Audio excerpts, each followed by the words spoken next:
नमस्कार. आजच्या भागामध्ये इथे आता ऋषिकेश, जानकी, ओवी तिघंजणं छान घर लावतात. तेव्हा ऋषिकेश विचारतो, की "जानकी, आता तुला आपलं हे घर कसं वाटलं?" तेव्हा जानकी म्हणते, "खूपच छान आहे आपलं घर. पण ऋषिकेश, एका गोष्टीची कमी आहे." तेव्हा ऋषिकेश म्हणतो, "कुठली?" तेव्हा जानकी म्हणते, की "देवघराची. आपल्या घरामध्ये देवघराची कमी आहे." ते म्हणाल्यानंतर इथे सौमित्र आणि अवंतिका आलेले असतात. तेव्हा सौमित्र म्हणतो, की "वहिनी, हे बघ देवघर इकडे आहे." तेव्हा ओवी, जानकी, ऋषिकेश तिघेही आता मागे वळून बघतात. तर तिथे अवंतिका आणि ऋषिकेश आलेले असतात देवघर घेऊन. तेव्हा ऋषिकेशला खूप जास्त राग येतो. जानकी आणि ओवीला खूप आनंद होतो. जानकी म्हणते, "सौमित्र भाऊजी, अवंतिका, तुम्ही देवघर घेऊन आलात आपल्या घरून?" तेव्हा इथे ऋषिकेश म्हणत असतो, "कशाला आलात तुम्ही दोघं जणं? आणि मला हे देवघर नको आहे. कुणी आणायला सांगितलं होतं तुम्हाला? मी सांगितलं होतं का की मला हे देवघर हवं आहे म्हणून? मला त्या घरातलं काहीसुद्धा नको आहे. त्या घरातली एकसुद्धा आठवण मला माझ्या या घरामध्ये नको आहे. मला माझ्या संसाराची नवीन सुरुवात करायची आहे. पण त्याच्यामध्ये त्या घरचं मला काहीसुद्धा नको आहे. तो देव्हारा घेऊन आत्ताच्या आता इथून निघून जा." तेव्हा इथे ऋषिकेश म्हणत असतो, "सांगितलं ना सौमित्र, मला काही नको आहे म्हणून." तेव्हा इथे सौमित्र म्हणतो, "मला माहिती आहे दादा, पण हा देवघर तुझ्या नावावरती केले ना नानांनी, मग तो तुला द्यायला नको का?" तेव्हा इथे ऋषिकेश म्हणतो, "नको मला, मला देवघराची सुद्धा गरज नाही आहे, तो सुद्धा मी घेऊन येईन." तेव्हा इथे जानकी म्हणत असते, "ऋषिकेश, असं काय करताय? अहो देवघर आणले, नानांनी दिलेला आशीर्वाद आहे तो आपल्याला." तेव्हा ऋषिकेश म्हणतो, "मला त्या आशीर्वादाची गरज नाही. सौमित्र आणि अवंतिका, तो देवघर तुम्ही इथून घेऊन जा. जिथे माणसांना किंमत नाही आहे, तिथे देवघर मला कशाला हवं आहे?" तेव्हा अवंतिका म्हणते, "पण दादा, ते देवघर तुमच्या नावावरती केलं आहे आणि हे बघा, ते देवघर जसं इथे आलं आहे ना, तशा बऱ्याचशा गोष्टी तिथे नाही आहेत. तिथे तुम्ही नाही आहात. त्याच्यामुळे ते घर घर राहिलेलं नाही आहे." तेव्हा ऋषिकेश म्हणतो, "आता ते सगळं बोलून काही उपयोग नाही आहे. आम्हाला काही त्या घरामध्ये यायचं नाही आहे." तेव्हा इथे आता सौमित्र म्हणत असतो, "दादा, अरे पण हे देवघर तुझ्यासाठी घेऊन आलो आहे आम्ही." तेव्हा ऋषिकेश म्हणतो, "सांगितलं ना, मला काही नको आहे म्हणून." तेव्हा इथे आता जानकी म्हणत असते, "ऋषिकेश, अहो असं काय करताय? देवघर तुम्ही परत घेऊन जायला सांगताय." "हे बघा ऋषिकेश, हे देवघर मी आता कुठेही जाऊ देणार नाही आहे. नानांनी आपल्या नावावरती केलेला त्यांचा आशीर्वाद आहे आणि तो इथेच राहणार." तेव्हा इथे जानकी म्हणते, "सौमित्र भाऊजी, ते देवघर आता इथे आणून ठेवायला सांगा." आणि ती चेअर बाजूला करते आणि एका बाजूला आता देवघर ठेवायला सांगते. तेव्हा इथे ऋषिकेशला राग आलेला असतो, कारण त्याला त्या घरातून काहीसुद्धा नको असतं. पण इथे आता देवघर सौमित्र आता ठरल्याप्रमाणे घेऊन आलेला असतो. तेव्हा इथे ऋषिकेश म्हणतो, "झालं ना आता देवघर देऊन, आता तुम्ही गेलात तरी चालेल. मला त्या घरातलं इथे कुणीही नको आहे." तेव्हा इथे सौमित्र म्हणतो, "हो दादा, मी आता निघणारच होतो. मला माहिती आहे तू आमच्यावरती खूप जास्त रागवलं आहेस. पण वहिनी, एक गोष्ट सांगण्यासाठी सुद्धा इथे आलो होतो." तेव्हा जानकी म्हणते, "काय झालं सौमित्र भाऊजी, सांगा ना." तेव्हा सौमित्र म्हणतो, की "वहिनी, त्या घरामध्ये आता पहिल्यासारखं काय नाही आहे. किचनमध्ये तुझ्या हातच्या जेवणाचा सुगंध दरवळत नाही आहे. आता दिवाळी सुरू होणार आहे, तरीसुद्धा इथे फराळाचा वाससुद्धा दरवळत नाही आहे. नाहीतर तू जेव्हा असायचीस ना, तेव्हा सगळीकडे फराळाचा घमघमाट सुटायचा. सुरुवात तर आपल्या घरापासूनच व्हायची. पण इथे माणसंसुद्धा बदलली आहेत. तुम्ही दोघं जण आलात ना, तर ती तुळससुद्धा सुकली आहे. घराला घर पण राहिलेलं नाही आहे. तर इथे त्या घराला सुद्धा तुमच्या दोघांची ओढ लागलेली आहे."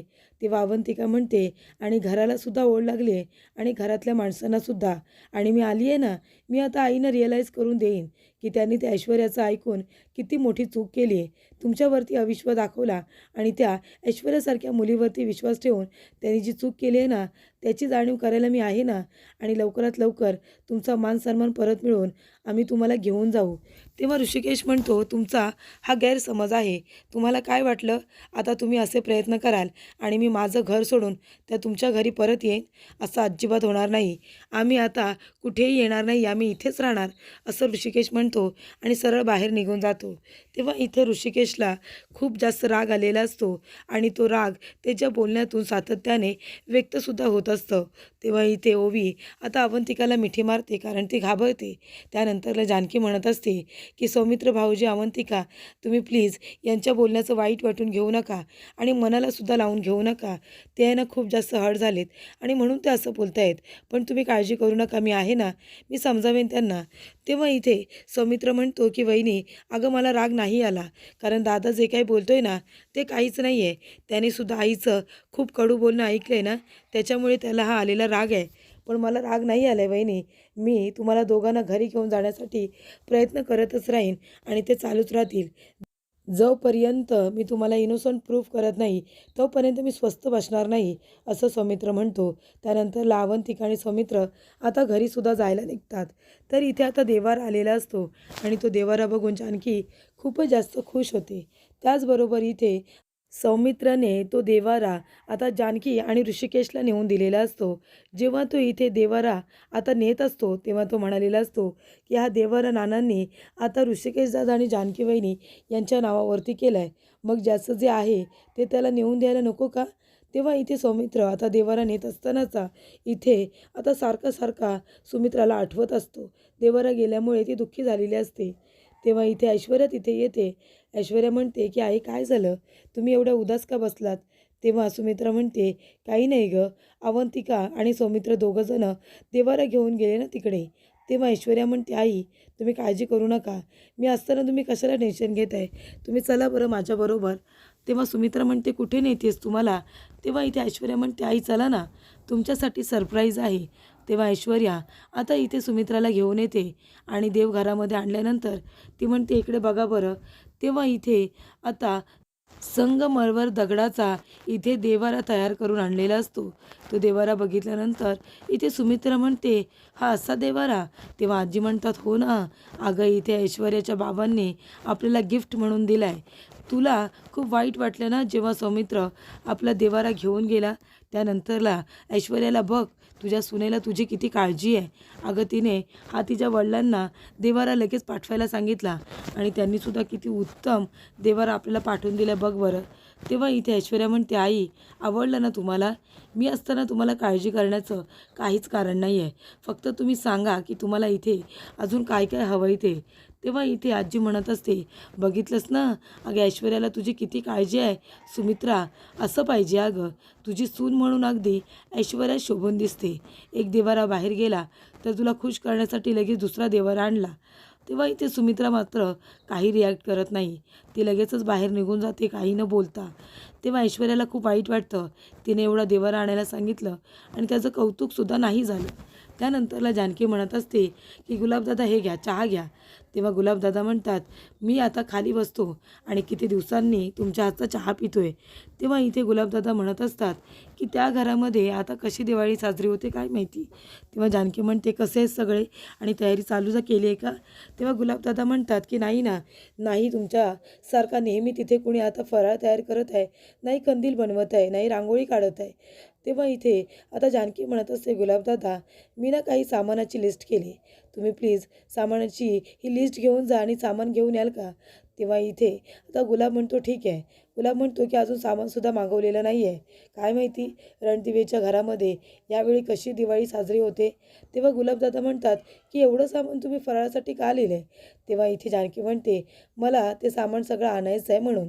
तेव्हा ती आता कपाटामधून पैसे काढते आणि त्यातले पैसे ती आता गुलाबदादांना देत असते. तेव्हा गुलाबदादा म्हणत असतात, नाही वहिनी नको, पैसे नको. तेव्हा जानकी म्हणते, पैसे नको म्हणजे काय? आता एवढं सामान आणायचं आहे, मग पैसे तर लागणारच ना. हे घ्या, तुम्ही हे पैसे घेऊन जा आणि काही वाटलं तर मला तिथून फोन करा, ठीक आहे ना? तेव्हा इथे आता गुलाबदादा ते पैसे घेतात आणि म्हणतात की एवढं सगळं सामान आणायचं आहे, किती वर्षांचं फराळ एकदाच बनवतं आहे काय माहिती. तेव्हा इथे गुलाबदादा आता पैसे घेऊन आता सामानाची खरेदी करण्यासाठी जातात. तेवढ्यातच तिथे ओवी येते आणि म्हणते, आई अगं तुला माहिती आहे का, मी आणि बाबा कपड्यांची शॉपिंग करायला गेलो, सामानसुद्धा थोडंसं आणलं. अगं पण आम्ही कंदीलच नाही आणला, चल ना आपण दोघीजणी कंदील आणायला जाऊया. तेव्हा इथे आता जानकी म्हणत असते, ओवी तू विसरलीस का गं, दरवर्षी आपण कुठे कंदील बनवतो? तेव्हा इथे ओवी म्हणते की दरवर्षी तर आपण घरीच कंदील बनवतो ना. मग ह्या वर्षीसुद्धा जानकी म्हणते की आपण घरीच कंदील बनवायचा. तेव्हा ओवी म्हणते, अगं पण आई ह्या वेळेला आपल्या घरी कोणच नाही आहे, आपण तिघेजणच आहोत, शर्वरी आत्या, सारंग काका, आपल्यासोबत कुणी आहे का? तेव्हा इथे आता जानकी म्हणत असते, ओवी हे बघ, बाबांनी सगळं डेकोरेशनचं सामान आणलं आहे, आता आपण मस्त याचाच डेकोरेशन बनवूया आणि त्याचबरोबर कंदीलसुद्धा. आणि इथे ऋषिकेशने सगळं काही आणलं आहे ना, हो की नाही ऋषिकेश? तेव्हा इथे तुम्ही काय काय आणले ते सांगा बरं ओवीला. तेव्हा इथे ऋषिकेश म्हणत असतो की बघ ना, इथे मी सगळे कार्ड पेपर्स आणलेत, घोटीव कागद आणलेत, त्याबरोबर रंगीत पेपर आणलेत, डिंक, स्टेपलर, जे काही लागतं ते सगळं काही घेऊन आलो आहे मी. ठीक आहे ना? आता आपण तिघंजणं मिळून इथे आता कंदील बनवूया. तेव्हा इथे जानकी खूप छान आयडिया करते आणि इथे सुंदर सुबक असं तिघेही मिळून आता कंदील तयार करत असतात. तेव्हा जानकी म्हणते, हे बघा, तुम्ही अजिबात काळजी करू नका. आपली दिवाळी यावेळची सुद्धा खूपच जास्त उत्तमरित्या साजरी होणार आहे. त्यानंतरला इथे आता जानकी म्हणत असते, तुम्हाला किती घाम आलाय, तुम्ही चालत गेलात ना ऋषिकेश? तेव्हा ऋषिकेश तिला काहीच बोलत नाही. तो म्हणतो, नाही ग, मला पाणी कोणी दिलं का प्यायला? तेव्हा इथे ओवी जाते आणि ऋषिकेशसाठी पाण्याचा ग्लास घेऊन येते. ऋषिकेश पाणी वगैरे पिऊन आता जानकीला मदत करत असतो इथे आता कंदील बनवण्यासाठी. तर सारंग म्हणत असतो की दादा बघ ना, अरे कंदील किती छान आहे ना दादा, तुला माहिती आहे का, मी आणि ऐश्वर्या आम्ही दोघंजणं मार्केटमध्ये गेलो होतो हा कंदील खरेदी करायला. तेव्हा इथे सौमित्र म्हणत असतो, अच्छा, म्हणजे हा विकत आणलेला कंदील आहे. तर तुला माहिती आहे का सारंग, आत्तापर्यंत म्हणजे जेव्हापासून वहिनी आपल्या घरामध्ये लग्न करून आले तेव्हापासून तिने हे घर तर जोडून ठेवलं, पण इथे वेगवेगळे तिने नेहमीप्रमाणेच कंदीलसुद्धा बनवले. म्हणजे अगदी इथे आईच्या जुड्या साड्यांपासून, घरामध्ये जर काही सामान असेल त्याच्यापासून, अगदी तिने सोंगट्यांपासून सुद्धा कंदील बनवला. आणि तुम्ही दोघंजणं, काय रे तुम्ही दोघांनी घरी तरी बनवायचं ना, नाही तर आपण बनवला असता. तेव्हा सारंग म्हणतो, दादा माझ्याकडे एवढा वेळ नव्हता. आणि तुला माहिती आहे, आम्ही दोघेजणं जेव्हा एकत्र गेलो होतो ना कंदील आणायला, तेव्हा सगळेजण आमच्याकडे बघत होते. तेव्हा सौमित्र म्हणतो, कदाचित त्यांना वाटलं असेल की रणदिवे नेहमी काहीतरी वेगळं करायचे, म्हणजे अगदी कंदिलापासून ते सगळंच आपण घरी एकत्र तयार करायचो. पण आता आपण तुम्ही दोघंजणं विकत आणलात तो सुद्धा कंदील, तेव्हा सगळ्यांना वाटलं असेल की रणदिवेसुद्धा आता सामान्य माणसासारखे आमच्यासारखे विकत कंदील नेऊन लावत आहेत, म्हणजे ते आता सामान्य लोक झालेले आहेत. त्यानंतरला अवंतिका तिथे येते आणि म्हणते की कंदील खूपच जास्त छान आहे. आणि ती म्हणते, सौमित्र, अरे मला मुंबईला जावं लागणार आहे, माझी महत्त्वाची इथे केस आहे आणि मला खरंच जावंच लागेल, आय हॅव टू गो. तेव्हा तिथे आता सुमित्रा त्यांनी म्हणते, कंदील छान आहे, पण काय ग, तुमच्या दोघांचा चेहरा का असा उतरला आहे? तेव्हा सौमित्र म्हणतो की आई, अवंतिकाला मुंबईला जावं लागतंय. तेव्हा इथे अवंतिका म्हणते की खूप महत्त्वाचं काम आहे आई, तेव्हा जावंच लागते. तेव्हा सुमित्रा म्हणते, अगं हे काय, म्हणजे दिवाळीच्या सणाला इथे घरची सून नसणार आहे, लक्ष्मी नसणार आहे, या घराला सुद्धा आता सगळ्याची सवय झाली ग. ना इथे फराळाचा वास सगळीकडे सुगंध दरवळतोय, ना इथे तयारी सुरू झाली, ना घराच्या समोर रांगोळी सडा.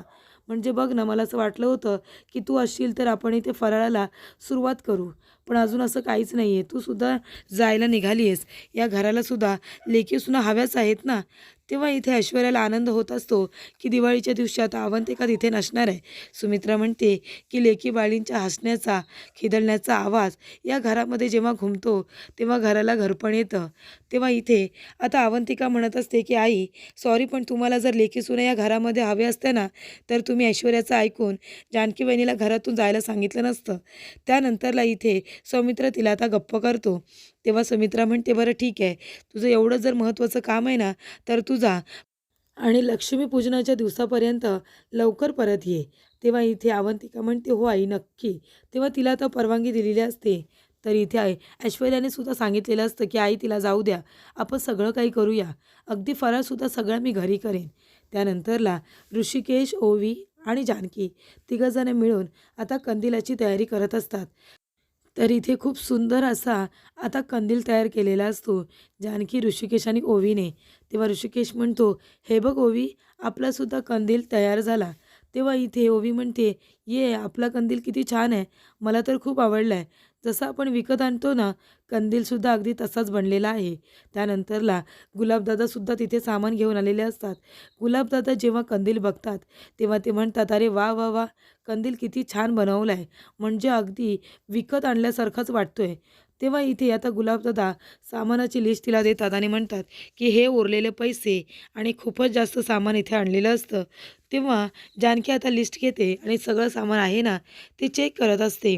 तेव्हा एवढं सगळं सामान बघितल्यानंतर ऋषिकेश म्हणत असतो, अगं जानकी, हे काय केलंस तू? अगं तुला माहिती आहे ना, आपण माणसं तर कमी आहोत, मग एवढं सामान का मागवलेस तू? याच्यामध्ये तर 2-3 दिवाळीचा फराळ होईल, माहिती आहे का तुला? तेव्हा जानकी म्हणते, "हो, मला माहिती आहे. हे बघा, तुम्ही माझ्या कामांमध्ये लुडबुड करू नका." "मी तुमच्या कामात लुडबुड करते का? अजिबात नाही ना. मग फराळाचं वगैरे आता माझ्याकडे सोडा." त्यानंतरला ऋषिकेश म्हणतो, "ठीक आहे. आता तुला जे काही करायचं आहे ना, ते तू कर. मी काही म्हणणार नाही आहे. पण आता कुठलंही काम तू एकटं करायचं नाही. आतापर्यंत एकटीने तू खूप सहन केलंस, खूप सोसलंस. पण आता जे काही असेल ना, ते सगळं आपल्या दोघांचं असेल आणि प्रत्येक कामामध्ये मी तुला आता मदत करणार आहे. एकटीने तू काहीही करायचं नाही." तेव्हा इथे आता ऋषिकेशच्या बोलण्याचं जानकीला खूप जास्त कौतुक वाटत असतं. तर इथे आता जानकी आणि ऋषिकेश दोघंजणं मिळून फराळ करत असतात. तेव्हा जानकी आता सगळी तयारी करत असते. तेव्हा ती खूप थकलेली असते. तेव्हा इथे ऋषिकेश तिचे लाड करत असतो. त्याचबरोबर इथे ऐश्वर्याला फराळ करता काही येत नसतो. तेव्हा येथे ऐश्वर्या सुमित्राला म्हणत असते, की "आई, यावर्षी आपण बाहेरून आणूया का फराळ?" तेव्हा सुमित्रा म्हणते, की "रणदिवेंच्या घरामध्ये बाहेरून फराळ आतापर्यंत कधीही आलेला नाही आहे." त्यानंतरला इथे जानकी आता गुलाबदादाकडे फराळ देते आणि म्हणते, की "हा फराळ तुम्ही आपल्या घरी घेऊन जा आशीर्वाद बंगल्यावरती आणि त्यांना सांगू नका, की फराळ मी बनवला आहे." तेव्हा इथे सगळेजण फराळ खातात. सारंग म्हणत असतो, की "फराळ किती छान आहे आणि इथे चकली तर अगदी जानकी वहिनी बनवते ना, तसा फराळ झालेला आहे." तेव्हा इथे सौमित्र गुलाबदादाला विचारतात, की "खरं खरं सांग, हा फराळ जानकी वहिनीने पाठवला ना आमच्यासाठी?" तेव्हा इथे गुलाबदादा खूप घाबरतो. तर इथे ऐश्वर्याला राग आलेला असतो.